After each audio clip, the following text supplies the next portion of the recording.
Seeds के बारे में, सडन इन्फेंट डेथ सिंड्रोम।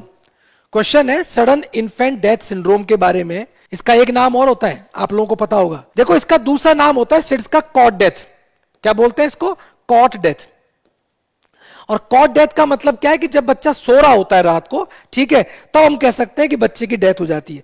कई बार इसकी डेथ का कारण भी आप पता नहीं लगा पाते, ठीक है, क्योंकि यहां पर जो डेथ का कारण होता है वो आपको आइडेंटिफाई नहीं हो पाता है, तो हम ये कह सकते हैं अनएक्सप्लेन डेथ हो सकती है। अब सबसे बड़ी बात यह कि नॉर्मली ये डेथ कब होती है? ये रात को 12 बजे से लेकर सुबह 9 बजे, 12 मिडनाइट से लेकर और ये सुबह 9 बजे के बीच में होती है। अच्छा, एक चीज ध्यान रखो, इसके पीछे बहुत सारे कारण हैं, जैसे बच्चे का सोने का पोजीशन, या किसी प्रकार का सफोकेशन है, या किसी प्रकार का कोई टबैको स्मोक है, किसी प्रकार का ऐसा कोई भी फैक्टर है जिसके कारण उस बच्चे की डेथ हो सकती है।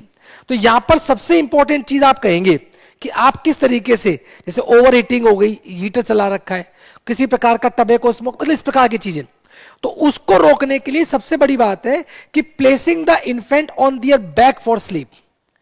आपको यहां पर यह पूछ रहा है मोस्ट इफेक्टिव प्रिवेंटिव मेजर्स। ध्यान रखना, ब्रेस्ट फीडिंग भी काम करती है, बहुत अच्छी बात है, इम्यूनाइजेशन भी काम करता है, और routine use of pacifiers during sleep ये भी काम करता है।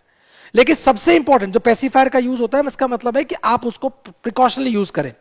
लेकिन यहां पर उसने पूछा है मोस्ट इफेक्टिव प्रिवेंटिव मेजर, तो यहां पर ध्यान रखना बच्चे को उनकी बैक के ऊपर तरीके से लाना है, जिससे कि बच्चे को किसी प्रकार का सफोकेशन ना हो, उसको ब्रीदिंग प्रॉब्लम ना हो।